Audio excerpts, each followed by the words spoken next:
अजीजों, अब आइए जरा अगली बात। ये बड़ा मसला उठाया जाता है कि जनाब हजरत अमीर मुआविया की लड़ाई हो गई थी हजरत मौला अली से। इधर देखें, मैंने कहा मैं जिम्मेदारी से कहता हूं, हजरत अली और मुर्जा पता क्या कहते हैं जब आपसे पूछा गया कि ये इख्तलाफ हो गया है, और इख्तलाफ की वजह भी सुन लें। इधर देखें मेरी तरफ। इख्तलाफ ये था कि हजरत उस्मान गनी थे मदीना में और थे नबी पाक के खलीफा सोम। मिस्री लोग आए, उनका इख्तलाफ था, हजरत उस्मान गनी शहीद हो गए। बहुत लंबा माहौल है, मैं वो बयान नहीं करना चाहता। तवज्जो है साईयों दी? जब वो शहीद हो गए तो चूंकि ये रिश्तेदार थे हजरत अमीर मुआविया के, और हजरत अमीर मुआविया ये उस वक्त गवर्नर थे मुल्क शाम के। तवज्जो मेरी तरफ भाई, तवज्जो। गवर्नर थे किसके? मुल्क के। और इधर देखो, हजरत अमीर मुआविया को आम बंदा नहीं था, 20 साल गुजर गए थे गवर्नरी करते हुए। आवाज कमजोरों वाली है, कमजोरों वाली है। हाँ भाईजान, 20 साल कमोवेश गुजर चुके थे। हाँ, ये हजरत फारूक आजम के दौर को पढ़े, आपको पता चले वहां का हाकिम किसको बनाया। और हजरत अमीर मुआविया कोई आम इंसान नहीं थे, ये वो थे जिनके लिए नबी पाक ने पहले से दुआ की थी, अल्लाहुम्मा अल्लिमहुल किताब वल हिसाब वक़िहिल अज़ाब। फरमाया या अल्लाह, ये मुआविया वो है जिसको हिसाब का इल्म भी दे, किताब का इल्म भी दे, और इनको हर किस्म के अजाब से भी बचा। समझ आ रही है मेरी बात की? आप बड़े दानिश वाले बंदों में से थे। और सुनिए, हजरत अमीर मुआविया को 20 साल गवर्नरी करते, तो जाहिर सी बात है जब पता चला तो उन्होंने वहां से खत लिखा कि मदीना शरीफ में उस्मान गनी शहीद हो गए, हाकिम बन गए हैं, और खलीफा अमीरुल मोमिनीन खलीफा राशिद हमारे किबला दिल का बाजा मौला अली शेर खुदा है। हजरत अमीर मुआविया ने खत लिखा कि आप खलीफा राशिद हैं, आप मेहरबानी करें ये मिस्र के लोगों को भागने नहीं देना, इन सब को कत्ल कर दें, क्योंकि उस्मान गनी को इन्होंने शहीद कर दिया है। वहां से खत आया, हजरत अली ने खत पढ़ा। हजरत अली ने जवाब ये दिया कि अभी खिलाफत मेरी मुस्तहकम होने दो, मैं बिल्कुल इसका इनकार नहीं करता कि हमने बंदे नहीं पकड़े, बंदे भी पकड़ेंगे, इनको फांसी भी देंगे, इनका सर कलम भी होगा, लेकिन कत्ल करने वाले तो 2-4 है ना, वो 2 होंगे 3 होंगे, उनको, ये सारा लश्कर नहीं। ये मौला अली कह रहे थे। इनकार मेरे मौला अली ने भी नहीं किया, लेकिन रिश्तेदार होने के हिसाब से हजरत अमीर मुआविया रज़ी अल्लाह तआला, आप चाहते थे कि इन सबको पकड़ा जाए और अभी फैसला किया जाए। मौला अली फरमाते सबको नहीं पकड़ना, जिनका कसूर है उन्हें, और अभी नहीं, खिलाफत मुस्तहकम हो जाए फिर फैसला। बस इतनी बात ही। इस मामले में हजरत अली की राय हक पर है। समझ आ रही है मेरी बात की? अच्छा, इसका यह मतलब नहीं है कि हजरत अमीर मुआविया की ठीक नहीं तो आप गालियां बक दें। इस तरह के मसले को कहते हैं इज्तिहाद। जो ठीक हो उसको डबल सवाब मिलता है, जिसका ना ठीक हो उसको सिंगल सवाब मिलता है। यानी ये मुतालबा करने पर हजरत अमीर मुआविया को सवाब मिला है, लेकिन खिलाफ बोलकर तुम्हें अजाब मिलेगा। खिलाफ बोलने वालों, तुम खिलाफ ना बोलो। मसला ये था, कत्ले उस्मान ये हो गया तो कातिली ने उस्मान का मुतालबा था कि ऐ मौला अली आप इनको कत्ल। इतना मसला। हजरत अली कहते थे खिलाफत मुस्तहकम हो जाए, बंदे ढूंढ के मारना अली का काम है।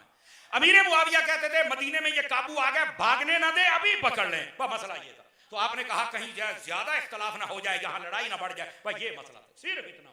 लोगों ने जो जान के मुसल्ली मिरासी उठ के कोई से अब्बा पर कोई अब बक बक करना बंद करो। मसला तो समझो क्या है, मसला सिर्फ इतना था। अब हुआ क्या? हजरत अली और मुर्जा शेर खुदा रज़ी अल्लाह तआला अन्हो, आपको फिर हजरत अमीर मुआविया ने खत लिखा, फिर इधर से जवाब गया। तो ये सिर्फ इस बात पर नाराजगी बढ़ गई कि मैं कह रहा हूं कि हजरत उस्मान गनी के कातिलीन को कत्ल कर दिया जाए, और हजरत अली फैसला नहीं कर रहे। हजरत अली कहते थे खिलाफत मुस्तहकम हो जाए तो हम इनको पकड़कर सबके सामने कत्ल कर। बस इतनी बात। इसका इख्तलाफ बढ़ा, और ये इख्तलाफ यहां तक आ गया, जो बीच वाले होते हैं ना, बीच वाले लड़ाने वाले, यही थे खारजी। हजरात उलमा बैठे, इनसे पूछो, 4000 की तादाद थी। मौला अली शेर खुदा पर जब हकीकत वाज़ेह हुई तो आपने इन सबको कत्ल करवा के आग लगा दी थी। हालांकि आग में जलाने की इजाजत हमारी शरीयत में नहीं है, पर मौला अली ने फरमाया तुमने उम्मत मुस्तफ़ा को आग में जलाया, हम तुम्हें आग में डाले। समझ आ रही मेरी बात की? ये 4000 बंदे थे, जब हकीकत खुली तो इन सबको बर्बाद दिया। रह गई बात यह कि आपस में इख्तलाफ हो गया था तो मैंने कहा हजरत अली का ये बात अगर हम ना दिखा सके फिर भी जो चोर की सजा मेरी। हजरत अली को जब कहा गया ना कि अमीर मुआविया आपसे लड़ना चाहता, फरमाया नहीं, ये खुबानो ना बगाऊ अलैना, फरमाया है वो हमारा भाई। जिसको अली भाई कहे,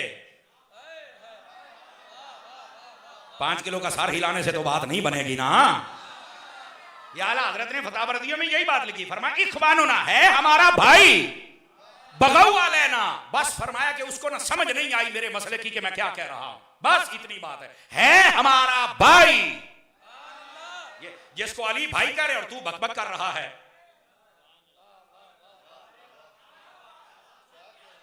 अब हम अली वाले की माने या किसी गली वाले की माने? अब देखो एक एक बात। दूसरी बात, अब ये जो कहते नहीं जी जो हजरत अली के मुखालिफ आए थे तो वो बिल्कुल हमारा उनसे कोई ताल्लुक नहीं है। मेरी बात धीरे से सुनिए अगर मैं जिम्मेदार हूं, कैमरे लगे हुए हैं। आपको पता है हजरत अली का सगा भाई जिनका नाम हजरत अकील था, सगा भाई, वो तो हजरत अमीर मुआविया के साथ था, वो हजरत अली के साथ नहीं थे। देखा पता ही को नहीं हो, चुप हो गए, एक ही हो भाईजान। इख्तलाफ बयान करते हो, कभी मुकम्मल मुताला तो करो, मसला क्या था।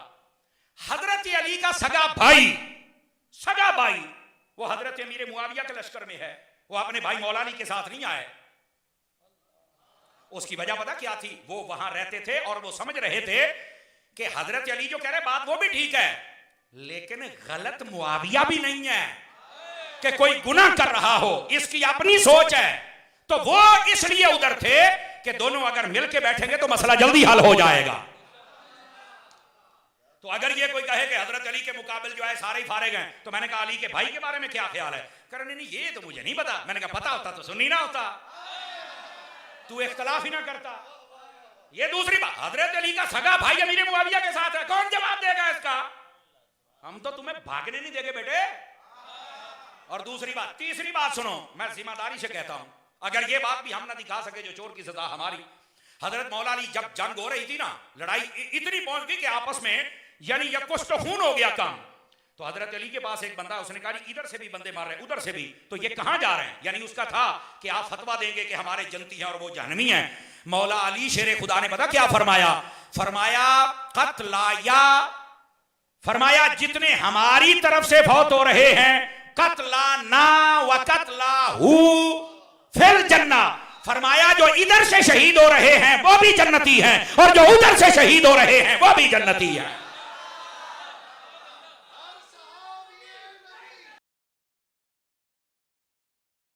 वाली नहीं, मुझे जवानों वाली चाहिए, जवानों वाली।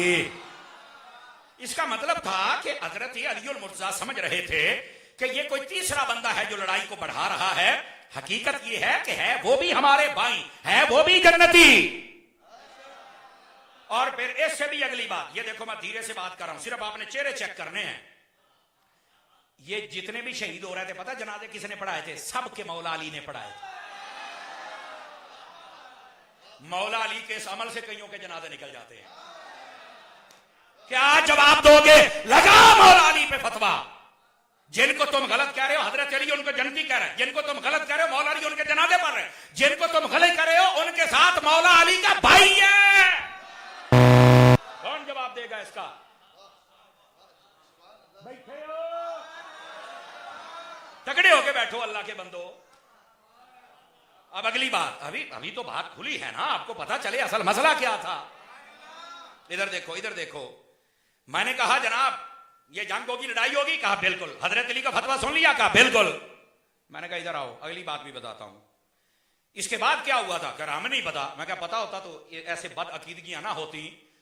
उसके बाद हजरत इमाम हसन मुज्तबा रज़ी अल्लाह तआला अन्हु, आप 6 माह खलीफा बने, 6 माह तक। तो आपको पता है सुलह का पैगाम हजरत इमाम हसन की तरफ किसने भेजा था? हजरत अमीर मुआविया ने खुद भेजा था। आपने कहा जी पहले बहुत नुकसान हो गया है, ये बात बीच में बढ़ती जा रही है, हम सुलह ना कर लें। तो इमाम हसन ने पता क्या कहा था? फरमाया हम तो हैं ही सुलह वाले, हम तो लड़ाई वाले। यही तो हमारी दलील है कि अगर हजरत अमीर मुआविया में कोई मसला होता तो इमाम हसन सुलह ना करते। और दूसरी बात, उस वक्त ज्यादा ताकत भी इमाम हसन के पास थी। इमाम हसन कहते ना हूं क्यों डर गया, आ ना, लेकिन अली का बेटा है ना, नबी का नवासा है ना, जन्नत का सरदार है ना। आपने फरमाया कि हम तो सुलह के लिए तैयार हैं, ये नहीं और लड़ाई होनी चाहिए। लो जी, हजरत अमीर मुआविया पाक बैठे, इमाम हसन पाक बैठे, सुलह हो गई जनाब। लेकिन इधर देखो, ये जो सुलह है ये ऐसे ही नहीं कि रातों रात हो गई। इसकी बशारत नबी पाक अलैहिस्सलाम ने तकरीबन 37 से 38 साल पहले दी थी। कितने साल? 37 से। हजरत इमाम हसन रज़ी अल्लाह ताला अन्हु, आपकी उम्र गालिबन कोई 2-3 साल के करीब थी, हद 4 साल होगी। तो आप मस्जिद में जलवागरी फरमा रहे थे, आपने इमाम हसन को उठा के अपनी गोद में बिठाया और पता क्या कहा? इन्नब्नी हाजा सैयदुन, फरमाया ये मेरा बेटा सैयद है। सैयद माना सरदार। और आगे पता क्या फरमाया? वला अल्लाह अन युस्लिहा बिही बैना फिअतैन अज़ीमतैन मिनल मुस्लिमीन। जुमला सुनिएगा। फरमाया मुझे ये यकीन है, जब ये अफ़ाल शक बोले जाए नबी के बारे में, माना यकीन का होता है। फरमाया मुझे ये यकीन है कि इस मेरे बेटे की वजह से 2 मुसलमान गिरोहों के दरमियान सुलह हो जाएगी। 2 मुसलमान, मैं ऐसे नहीं जोर लगा रहा, 2 मुसलमान।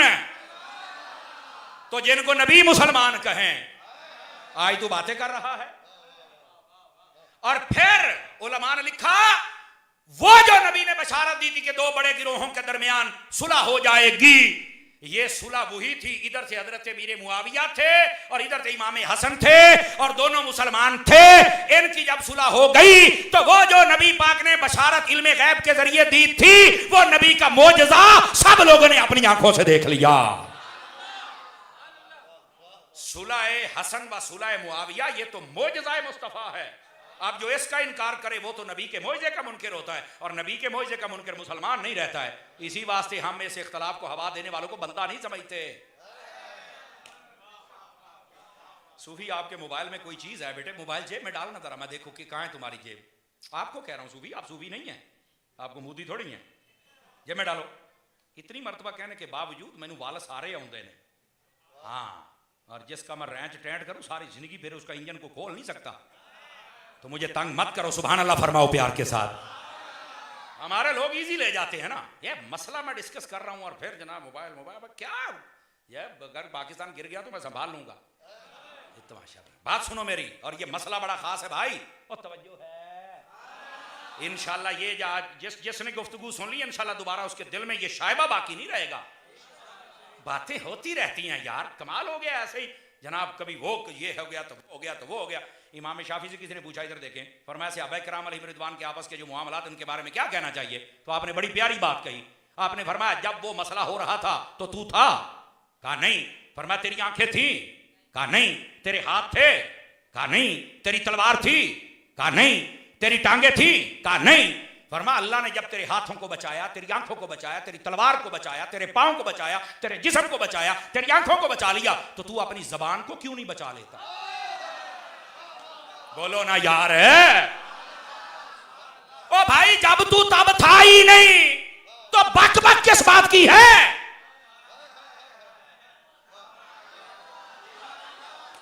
ये है मसला असल। दोस्ताने गिरामी, ये मसला है। अजीजो, ये बात इसलिए कर रहा हूं, खुदारा अगर कोई इस मसले को ना माने ना, तो यकीन फरमाइए वो हजरत इमाम हसन के पल्ले भी कुछ नहीं छोड़ रहा। बाज कहते हैं नहीं जी, वो तो हजरत अमीर मुआविया तो ठीक नहीं थे। तो मैंने कहा जो बंदा ठीक ना सुलह करनी चाहिए? कहा नहीं। तो मैंने कहा लगा इमाम हसन पे फतवा। कहा नहीं, मैं यहां तो नहीं बोल सकता। मैंने कहा जाहिल हम यही कहते हैं, इनके मामले में बोलना ही नहीं। उसकी वजह यह है, इधर देखो, हमारे लोगों ने बड़ी सादा मिसाल दी है, थके तो नहीं है।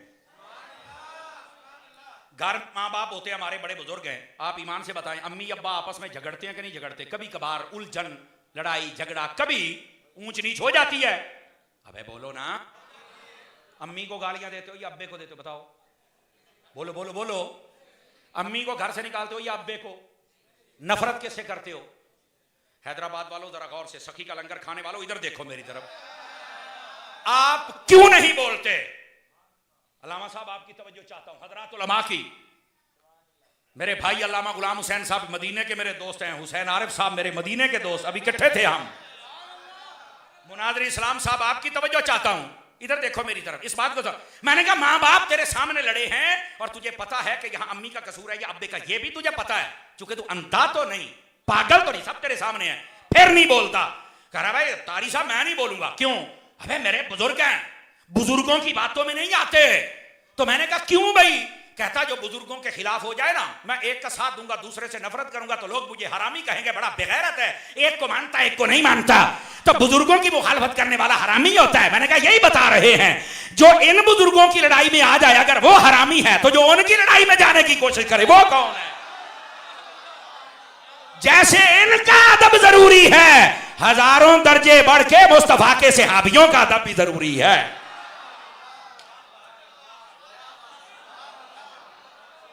बात समझ आ रही है?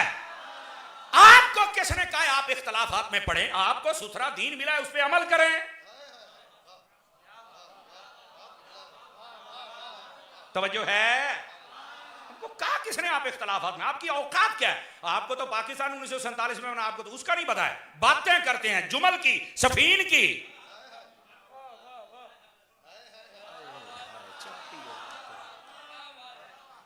पता तुझे इस बात का नहीं है तेरे दादे ने घर कैसे बनाया, 4 ईंटें कैसे लगे, अब खच तुझे इसका नहीं पता, तू बातें करता है सहाबा को। फिर हम बातें करें तो अतारी साहब जज्बाती नहीं होते। तेरे अंदर इश्क की आग होती तो मैं देखता तू कैसे बेगैरत बनता है, तू भी मेरे तरह गैरतमंद बन जाता ना। हाँ, अपने अंदर इश्क की आग लगा के रख, फिर तुझे पता चलेगा कि मुस्तफा के सहाबियों का रुतबा क्या है, मुस्तफा की अहले बैत का रुतबा क्या है। तवज्जो है? बिल्कुल अपने बुजुर्गों की बेअदबी नहीं करनी चाहिए। और जब इमाम हसन ने सुलह कर ली, और कैसे की है? हजरत मीर मुआविया से। तो मैंने कहा नहीं, वो हजरत अली से लड़ते रहे तो हम नहीं मानते। तो मैंने कहा अली के बच्चों को इस मसले का नहीं पता था। और मैं धीरे से बात करने लगा हूं, यह सुलह सिर्फ हजरत इमाम हसन ने नहीं की, इमाम हुसैन ने भी की। फरमाया जिनसे मेरे बड़े भाई की सुलह है मेरी भी सुलह है ना। और ये दोनों जन्नत, और ये सुलह वो है जिसकी नबी पाक ने बशारत दी थी। अगर पूरी ना होती तो फिर भी तो कुत्तों ने भौंकना था कि नबी ने गैब की खबर दी, पूरी नहीं हुई। और अगर ये हो गई, ये कुत्ते फिर नहीं रुकते। तो हम तो बंदे हैं ना, तो बंदों की तरह हदीस यूं ही समझ आती है। इख्तलाफ हो गया, लेकिन जब सुलह हो गई तो वो जो नबी पाक ने बशारत दी थी वो मुकम्मल हो गई। मैं आहिस्ता से बात कर रहा हूं, जब जन्नत के सरदारों की सुलह हो गई है तो जन्नत में जाने वालों की भी सुलह हो गई है। मैंने एक जगह तकरीर की तो एक पीर साहब है, बड़े अकीदे के पक्के हैं, तो मैं निकल रहा था तो मुझे कहते समर साहब रुके रुके रुके रुके, कह रहे एक सवाल का जवाब जल्दी जल्दी दे जाएं। मैंने कहा बोलिए। कहने लगे कि हजरत मीर मुआविया और इमाम हसन की सुलह को लोग क्यों नहीं मानते? मैंने कहा मुझे नहीं पता, मैं पंजाबी में बताऊंगा, अगर आ जाए समझ ठीक है, ना बता में जाइए। मैंने कहा मुझे और तो नहीं पता, लेकिन मुझे यह पता है सरदारों की सुलह मुसलियों और मिरासियों को समझ नहीं आती। जो मिरासी हैं वो आज भी नाराज हैं, और जो आशिक हैं वो कल भी राजी थे, वो आज भी राजी हैं। अल्लाह अल्लाह ते खैर समझ आ रही है? अबे जब सुलह हो गई बस कर दो यार, इस उम्मत को कहां तमाशे पर लेके आ गए हो? हम जितने बैठे हैं, देखो 1 घंटा हो गया मुझे बताते हुए कि हजरत इमाम हसन का कोई कसूर नहीं, इमाम हुसैन का कोई कसूर नहीं, हजरत मुआविया का कोई कसूर नहीं, हजरत मौला अली का कोई कसूर। ये लड़ाने वाले और थे। ये अलग बात है कि हक पर मौला अली है, लेकिन दूसरे की भी खता इज्तिहादी है। समझ आ रही ना? आप गाली नहीं दे सकते। मुआवजा था बुजुर्गों का, खत्म हो गया, सुलह हो गई। घंटा गुजर गया मुझे दलाइल देते हुए कि यार इस मसले को ना छेड़, लोग फिर नहीं खड़े होते। हालांकि जो बहस कर रहा होता है ना उसकी दाढ़ी पूरी है, ना 5 नमाजें पढ़ता है, ना उसको कुरान पढ़ना आता है, ना ही उसको हज के मसले, ना वो तेरी ये चीजें तो पूरी नहीं, और तू कहता है वो क्या हुआ तो वो क्या हुआ। मैंने कहा पहले देख ये क्या हुआ, पहले अपने अमल पे गौर कर मेरे भाई। पर अब देखे ना, जब हमारी ये बात बड़ी तकड़ी बड़ी वजनी है कि इमाम हसन और हुसैन के तुम क्रॉस नहीं कर सकते, कोई मौलवी कोई पीर कोई सैयद इमाम हसन को क्रॉस करके आगे नहीं जा सकता, तो उनके पीछे खड़े हो जाओ ना। हम हजरत अली को पता कैसे मानते हैं? हम कहते हैं आपके बच्चे हैं ना, हम तो उनके भी नौकर हैं मौला अली। आपके बच्चों की हजरत मीर मुआविया से सुलह हो गई, हमारी भी सुलह हो गई, चूंकि हम आपके बच्चों को क्रॉस नहीं कर सकते और आपके बच्चे इमाम हुसैन की लड़ाई हो गई यजीद से, तो हमारी यजीद से कभी सुलह नहीं हो सकती, चूंकि हम कल भी अली के बच्चों के नौकर थे, आज भी अली के बच्चों के नौकर हैं ना। तवज्जो है कि कोई नहीं है?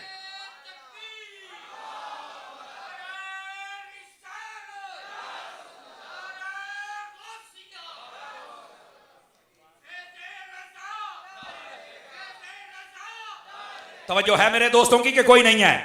तीन चार बंदे फिर चौपशाह बन के बैठे हुए हैं। मैं चुप्पों शाहों को नहीं मानता, मैं तो उन शाहों को मानता हूं जो नेज़ों पे चढ़ के भी बोलते रह जाते हैं ना।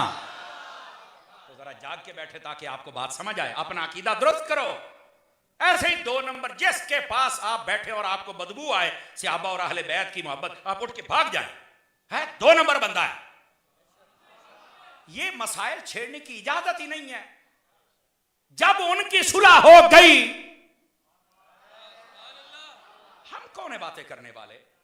और फिर एक और मजे की बात बताऊं आपको पता है ये जब हजरत अमीर मुआविया और इमाम हसन हुसैन की सुलह हुई थी, तो आपको पता है ये सुलह कितने दिन चली थी? महीना, 2 महीने, 3 महीने, पता है? नहीं पता, बताता हूं। 20 साल तक ये सुलह चलती रही थी। पता ही नहीं होता और चुप होके बैठ गए, हालांकि यहां पर भी तो सुभान अल्लाह बनती है ना जी। कितने सालों तक सुलह चली है? 20 सालों के बाद हजरत अमीर मुआविया ने पर्दा फरमाया। इमाम हसन की भी सुलह रही, इमाम हुसैन की भी। तवज्जो है मेरे दोस्तों की कि कोई नहीं है? मैंने कहा ये कोई 2-4 दिन की कहानी नहीं थी। अगर मसला खराब होता, लड़ाई झगड़े होते, तो भाईजान ये 20 साल सुलह कैसे चलती? और इन 20 सालों में पता मकाम क्या था? इधर देखो मेरी तरफ, मकाम ये था। बेटे इधर देखो मेरी तरफ, हेलो, पर्ची इधर करो, इधर ले, लिखी मेरे लिए तो मैं पढ़ूंगा ना, इधर दे दो, चस्के ना ले आकर पुत्र। हाँ, ये पर्ची आप इससे पूछेंगे किसने लिखी, कह रहा पीछे से दी है। तो तू पीछे से लेता क्यों है? आपको किसने कहा आप पीछे से पर्चियां लेके आ जाएं और हमें दे दें कि ये पढ़ो भाई? खबरदार कोई बंदा ऐसे किसी की पर्ची ना लेके आया करे। कोई बात है तो हमें पहले बताया करो, जो मौजू है मुझे वो बयान करने दो। मजा नहीं आ रहा तो आप फिर बात करें, ये बड़ा हसास मौजू है, आपको इंशाल्लाह अदब के रास्ते पे चढ़ा के जाएंगे। इधर देखे कितने साल सुलह चली है? बोलो बोलो बोलो। 20 साल तक अगर इमाम हसन हुसैन को इख्तलाफ नहीं था। और फिर अगली बात, जब ये मामला हो गया, हजरत अमीर मुआविया पर्दा फरमा गए, यजीद आ गया, यजीद के साथ इख्तलाफ बन गया इमाम हुसैन का। हमारा भी इख्तलाफ है, इमाम हुसैन की लड़ाई हमारी भी लड़ाई है। कभी भी हम यजीद का नाम नहीं ले सकते, हम हुसैनी हैं। ऐसे ये हमारा मियार है। अच्छा, उसके बाद इमाम हुसैन पाक, इमाम हुसैन, इमाम ज़ैनुल आबिदीन, इमाम मोहम्मद बाकिर, इमाम जाफर सादिक, इमाम मूसा काजिम, इमाम नकी, इमाम तकी, इमाम हसन अस्करी, इन सारे इमामों को पढ़। मैं जिम्मेदारी से कह रहा हूं, इमाम अली रजा को पढ़। दाता साहब जैसा सैयद, सैयदना शेख अब्दुल वहाब जैसा सैयद, हजरत शाह अब्दुल्ला गाजी जैसा सैयद, ख्वाजा मुइनुद्दीन अजमेरी जैसा सैयद। मैं जिम्मेदारी से कहता हूं इन तमाम सैयदों को पढ़, इन तमाम सादात को पढ़, इनकी किताबें पढ़। क्या वो हजरत अमीर मुआविया के खिलाफ थे या हक में थे? कहा ये तो कोई भी उनके खिलाफ नहीं बोले। तो मैंने कहा जब इतने बड़े बड़े सैयद उनका अदब करते हैं तो तू भी तो अदब करना।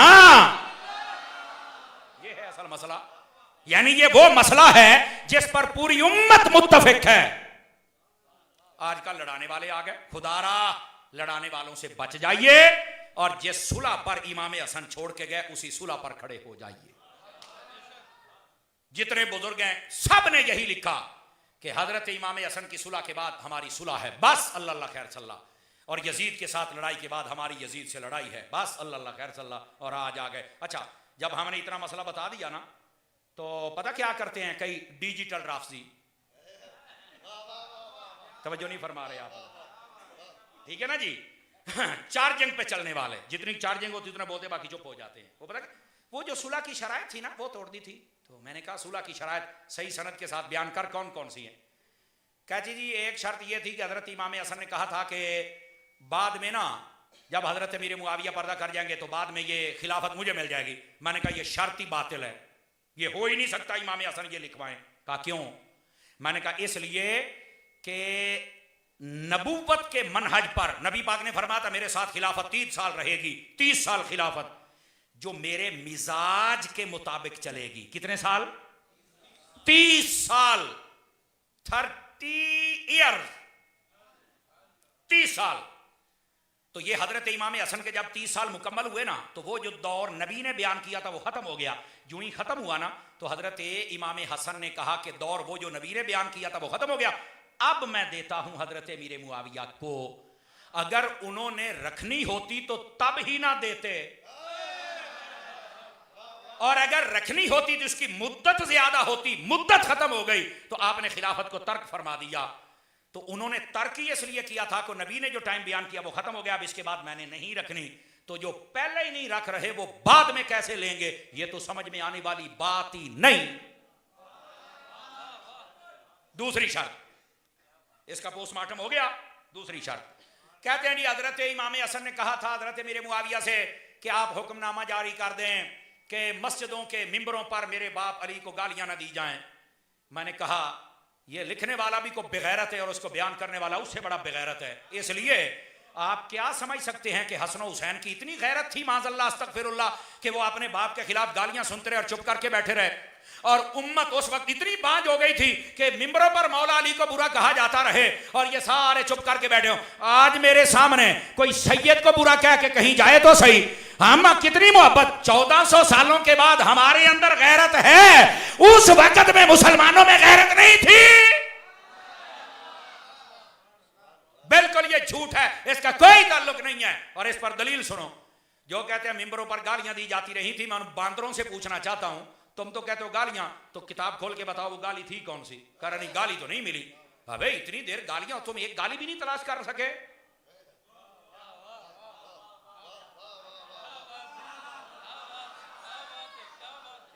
एक गाली दिखाओ। और अगर कहते नहीं तारीख की किताबों में है, तो मैंने कहा जिस तारीख में यह लिखा है ना कि हजरत अलीउल मुर्तजा को गालियां दिलवाई जाती थी, वहां यह भी लिखा हुआ है, ये है हजरत अमीर मुआविया गालियां दिलवाते थे, वहां यह भी लिखा हजरत अली भी उनको दिलवाते थे। अस्तगफिरुल्लाह, ना हमें मौला अली से यह तवक्को है और ना हजरत अमीर मुआविया से। क्यों?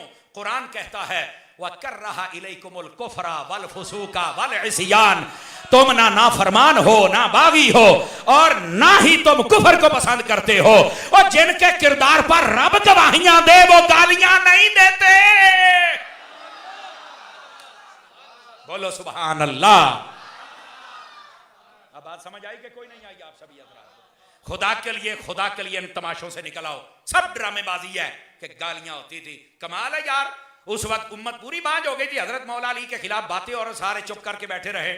अब हमारे सामने को गुस्ताखी करके दिखाए ना, हमारे सामने को बोल के दिखाए ना। कह रहा नहीं बोल सकता, क्यों? हमने छोड़ना ही नहीं है।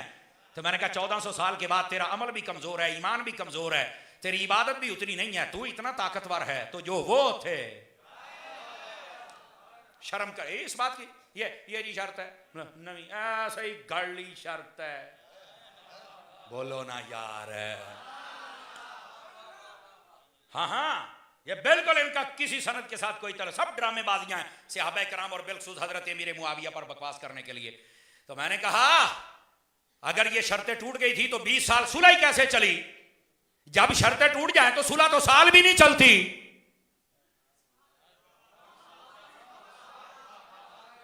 भाई जब शर्तें टूट जाए तो सुलह तो 1 साल 20 साल कैसे चलती रही?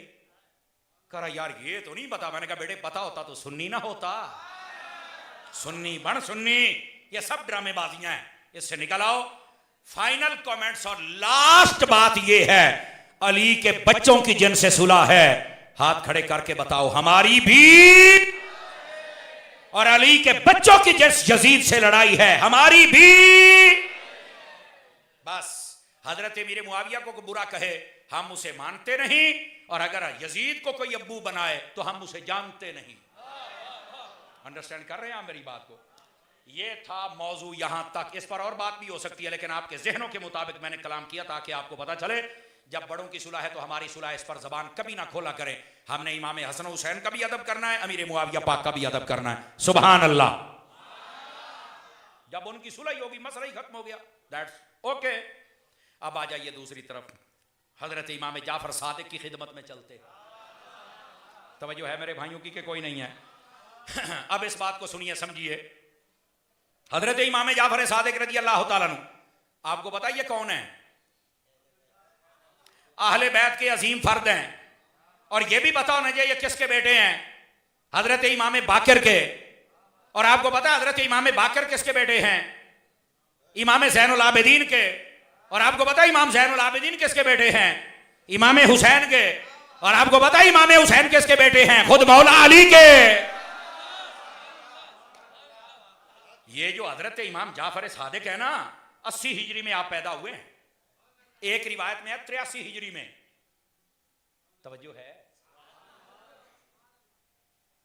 इन्होंने इमाम हसन का दौर भी नहीं देखा, इमाम हुसैन का दौर भी नहीं देखा।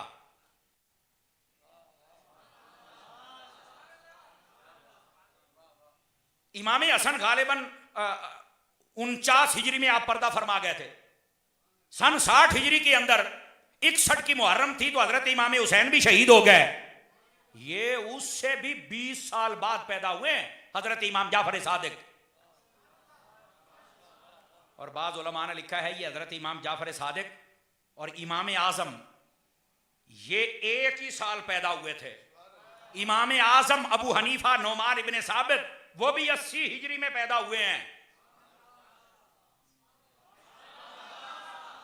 और इमाम, इसके बावजूद हजरत इमाम आजम कहते हैं कि मैंने 2 साल इमाम जाफर सादिक से जो इल्म हासिल किया है ना, अगर वो 2 साल ना होते तो शायद मैं हलाक होता था। मुझे जितना लंगर मिला है वो आले रसूल से ही तो मिला है।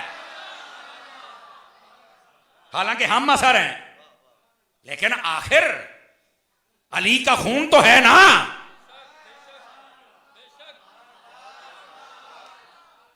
आपको समझना चाहिए। इमाम आजम 150 हिजरी में पर्दा फरमाया और इन्होंने 147 में पर्दा फरमाया। तकरीबन 3 साल का डिफरेंस है। ये हजरत इमाम जाफर सादिक रज़ी अल्लाह तआला अन्हु। और अगली बात भी सुनिएगा, इमाम जाफर सादिक को आम हस्ती नहीं है। हजरत इमाम मालिक कहते हैं मैं जब भी इमाम जाफर सादिक के पास गया हूं मैंने 3 इबादतों में मसरूफ देखा है इमाम जाफर सादिक को। या रोजे से होते थे, या नमाज पढ़ रहे होते थे, या कुरान की तिलावत फरमा रहे होते थे। नंबर 3, फकी अबू अल्लाह समरकंदी रहमतुल्लाह तआला, कभी आपको पढ़ के देखें, आपने बड़ा कलाम किया। इमाम गजाली को बड़ा कलाम किया। लेकिन यहां पर अगर मैं सुफियान सौरी की बात ना करूं, हजरत सुफियान सौरी कहते हैं मैंने अपनी जिंदगी में बड़े बड़े कुरान के माहिर आलिम देखे, बड़े बड़े मुफस्सिर देखे। फरमाया मेरी नजर ने इमाम जाफर सादिक से बड़ा कुरान का मुफस्सिर देखा ही नहीं।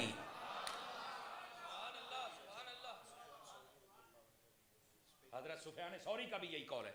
तवज्जो है ना? और हजरत सुफियान सौरी एक मरतबा आपके पास है, कहने लगे हुजूर मुझे कुछ नसीहत फरमाइए। फरमाया फासिक और फाजिर लोगों की मजलिस में कभी ना बैठना।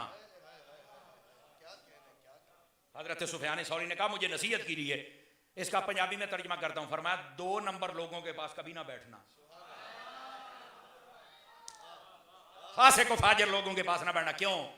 फरमाया उनकी सोहबत से तेरे ऊपर दुनिया का जंग चढ़ जाएगा और बर्बाद हो जाएगा। नेकों के पास बैठा कर दिलों का जंग उतर जाएगा, रोशनी आ जाएगी। तवज्जो है? ये हजरत इमाम जाफर सादिक रज़ी अल्लाह तआला अन्हु। और यहां पर मैं एक और बात भी बता दूं, ये पिछली सारी गुफ्तगू का मैं समझता हूं कि निचोड़ और जवाब भी आ जाएगा। इधर देखो मेरी तरफ। हजरत इमाम जाफर सादिक रज़ी अल्लाह तआला अन्हु आपके वालिद तो हैं हजरत इमाम मोहम्मद बाकिर। आपको पता है कि आपकी वालदा का नाम क्या है? ये जब बैकग्राउंड होगा ना तो आपको बहुत मजा आएगा। ये जो कहते हैं ना कि ये आपस में लड़ते ही रहे थे, खिलाफतें छीन ली थी, बाग, अबे जाहिलो, अगर सिद्दीक अकबर ने इतना नुकसान किया था तो अहले बैत रिश्तेदारियां क्यों कर रहे थे? अब ये वाकया कब का है ये भी सुन लो। 80 हिजरी में हजरत इमाम जाफर सादिक पैदा हुए हैं। तो जाहिर सी बात है निकाह तो पहले ही हुआ होगा ना, वो 2 साल पहले हुआ है, 4 साल पहले हुआ। तो किया किस खानदान के साथ था? खानदान अबू बकर सिद्दीक के साथ रिश्ता किया था। और किसने किया भला? हजरत इमाम बाकर ने।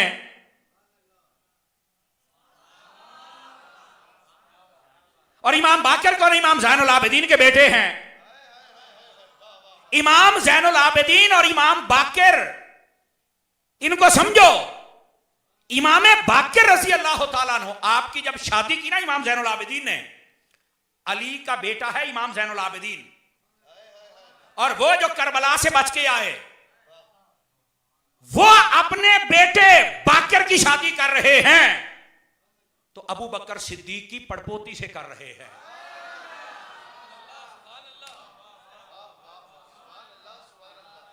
तवज्जो है कि कोई नहीं है? हजरत कासिम की पोती थी, अबू बकर की पड़पोती थी। नाम है उम्मे फरवा। मामला करबला के बाद का है। तू कहता है इनकी आपस में लड़ाइयां थी। मैंने कहा लड़ाइयों का दौर तो गुजर गया, ये तो रिश्तेदारियों का दौर है। इसका मतलब बेटे लड़ाइयां इनकी नहीं थी, ये तो उम्मत को तोड़ा गया है ना। ये स्टेजों पे गलत बयानियां हुई हैं जिसकी वजह से ये मसला है, वरना हकीकत क्या है? इमाम ज़ैनुल आबिदीन जो करबला में सारा मसला देख के आए थे, उनको चाहिए था बाद में किसी से रिश्ते नहीं करते कि तुम तो हमारे साथ थे ही नहीं, तुमने तुम्हारे साथ जुल्म किया, हमने तुम्हारे साथ करने नहीं, तुमने हमारे बड़ों से यूं किया है। तो जो बंदा किसी पे जुल्म करे, बंदा उसके साथ अपने रिश्तेदारियां कर सकता है? तो इसका मतलब ये सब कहानियां हैं, हकीकत और है। हजरत इमाम ज़ैनुल आबिदीन अपने बेटे हजरत इमाम बाकर की शादी कर रहे हैं अबू बकर सिद्दीक की पड़पोती के साथ, उसका नाम उम्मे फरवा है।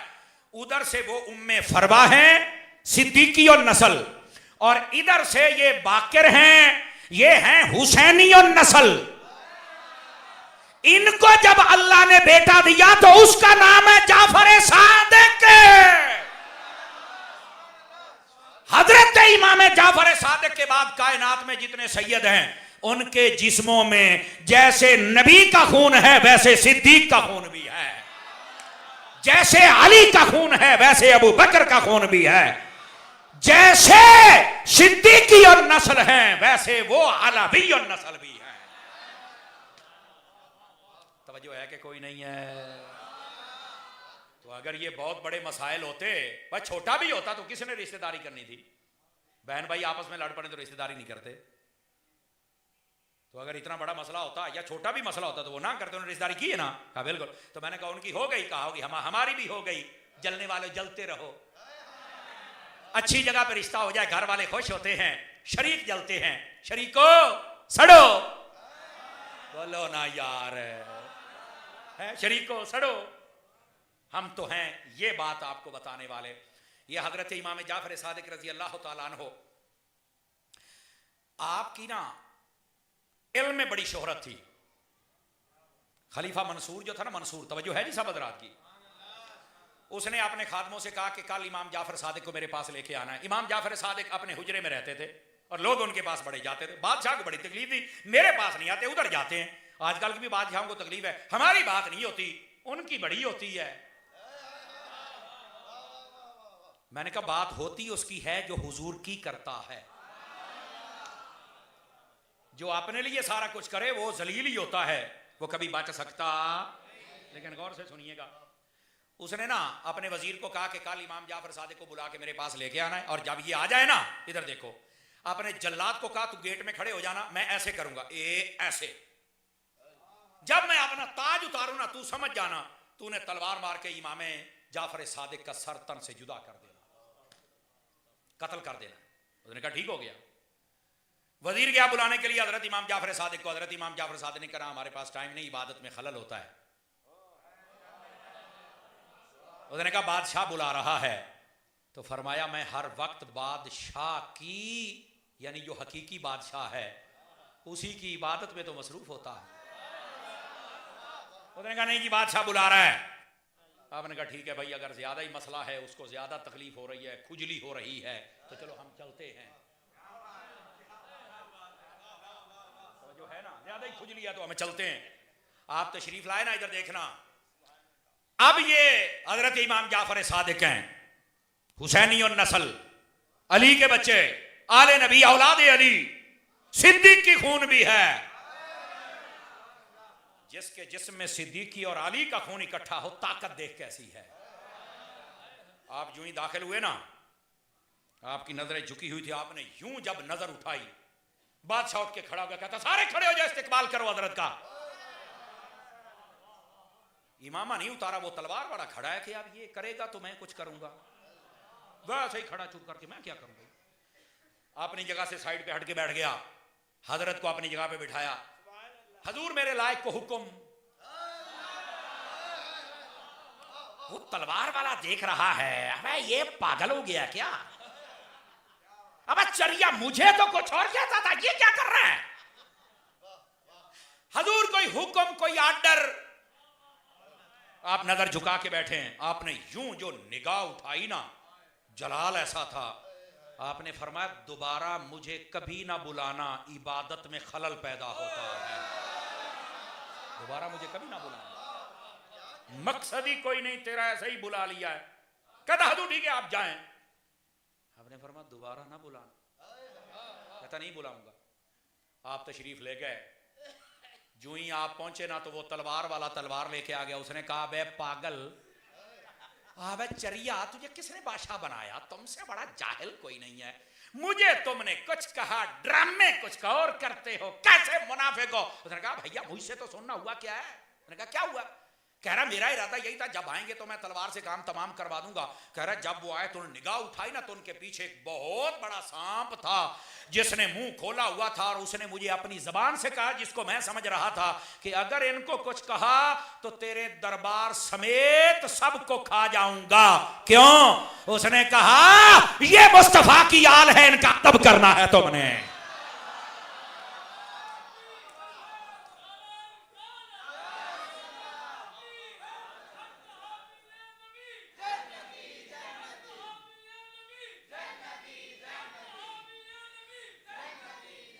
तवज्जो है, ये आपका कमाल है, ये आपकी करामत है। लेकिन जब इनके सब्र की बात आए, समझ आई ना, ये होता है सब्र और दूसरी होती है करामत। ये जो मैंने सुनाई ये करामत है, लेकिन जब बात सब्र की आती है तो इस कराने से बढ़ के सब्र कोई नहीं कर सकता। हजरत इमाम जाफर सादिक रज़ी अल्लाह ताला अन्हु, आपका मज़ार अक़दस जन्नतुल बक़ी में है, मशहूर रिवायत के मुताबिक। मदीना शरीफ में आपको दफन किया गया था, जन्नतुल बक़ी शरीफ के अंदर। हजरत इमाम जाफर सादिक